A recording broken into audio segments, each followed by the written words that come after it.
Kitchen, our food is always fresh, never frozen, grilled healthy, and simply delicious. Try Chicken Kitchen's world-famous original Chop Chop. Add our mouth-watering mustard and curry sauce, and see for yourself why Chicken Kitchen was voted South Florida's best and the hottest sensation in your neighborhood. Chicken Kitchen, fresh, healthy, simply delicious. Oprah's first ever Pop Star Challenge. America, vote for your favorite. Round 1. Next Oprah. Monday at 4 on CBS 4. Maggie Rodriguez, Rob Hanrahan, and the CBS 4 News team. Every story, breaking news, groundbreaking investigations, everywhere, around your corner, around the world, every day, working every minute, keeping you up to the minute. CBS 4 News, coverage you can count on. It's very creative and it gives a very 21st century outlook on shopping for furniture. It makes it fun and exciting. Grand opening celebration going on now at an El Dorado Boulevard near you. It is a race. New polls show Kerry leading Bush as Democrats vote in 2 more states. When kidnapping is just a matter of seconds, what parents need to tell their kids. Sleepless in America, where to turn when you can't stop tossing and turning.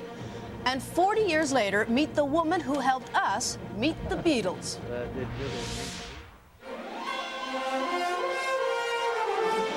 This is the CBS Evening News with Thalia Assuris. Good evening, everyone. We begin tonight with Campaign 04, with John Kerry picking up more momentum today amid signs of dropping support for President Bush. CBS News estimates Kerry has won today's caucus in Washington state, where 76 delegates are on the line. And in the Michigan caucus, with 128 delegates at stake, Kerry is in the lead there as well, based on a CBS News poll of absentee voters. Cynthia Bowers is standing by in Lansing, Michigan. Cynthia? Good evening, Thalia. You know, here you have 2 states that moved their caucuses up so they could be a real part of the presidential process and not get lost in the shuffle. Well, it looks like an extremely high volume of voters turned out today, but as for the candidates, that was another matter. This state has more delegates up for grab than any other so far, but John Kerry wasn't here today. We've gone through the sign-in sheet. Or in Washington state, also voting today.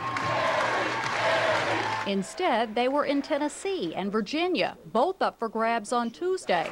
John Edwards was already in Milwaukee, Wisconsin. Its primary 10 days away. It didn't make sense, given limited resources, for the other candidates to compete in a place where they didn't have much chance to win.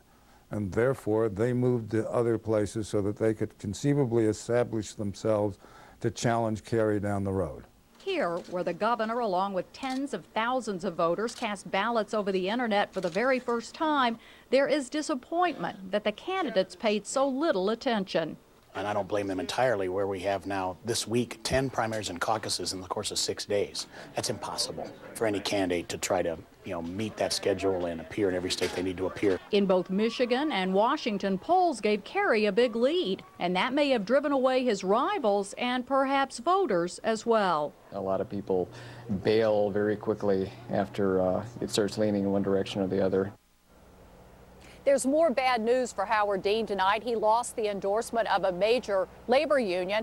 But, here's the thing, that so many voters showed up in 2 caucuses that were all but determined should fire a warning shot across the bow of the Republican Party that these voters will be back come November. Thalia? Cynthia Bowers in Lansing, Michigan, thanks very much. And in another blow to the campaign of Howard Dean, in fact, late word tonight that government employee union AFSCME has withdrawn its endorsement.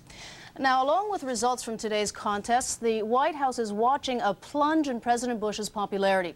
A Newsweek poll out tonight shows that John Kerry would beat the president if the election were held today. Numbers like those have the White House scrambling. Mark Noller has the latest. It's getting more difficult for President Bush to make the case that he's above the political fray, as he has in nearly each of the 48 campaign fundraising speeches he's given over the past 8 months. Politics is going to come in its own time. Now more than ever, it's apparent that time has come. Though it was Saturday, it was Meet the Press.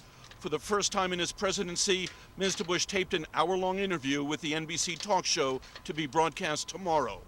In it, the president said, "There's going to be ample time for the American people to assess whether or not I made good calls, whether I used good judgment, whether or not I made the right decision in removing Saddam Hussein from power," adding, "I look forward to that debate."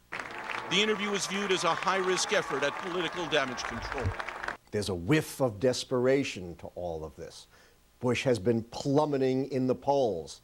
He's losing to Kerry one-on-one. That's not all. Mr. Bush is increasingly on the defensive about taking the nation to war in Iraq, which he justified in part with bad intelligence. Pressure from within his own party forced him to reverse his stand and name a commission to investigate the failures. He rushed to announce the commission even before all the members were chosen.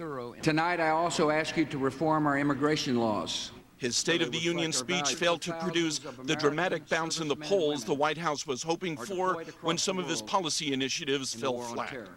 And his new budget projects this year's deficit will be the largest in U.S. history, $521 billion. Nothing reveals his political strategy as much as his travel schedule. In recent weeks, the president's been to New Hampshire and South Carolina to make his case there after big Democratic primaries. He'll do the same thing Monday in Missouri. And a week from tomorrow, he'll reach out to the growing legion of car racing fans as he attends the Daytona 500. Mark Knoller, CBS News, the White House. A day after the president named the Iraq Commission, his chief security aide Condoleezza Rice was questioned today in another intelligence investigation. Its focus, whether the September 11th attacks on America could have been prevented. Randall Pinkston has that story. In a closed-door meeting at the White House, National Security Advisor Condoleezza Rice met with the panel investigating the 9/11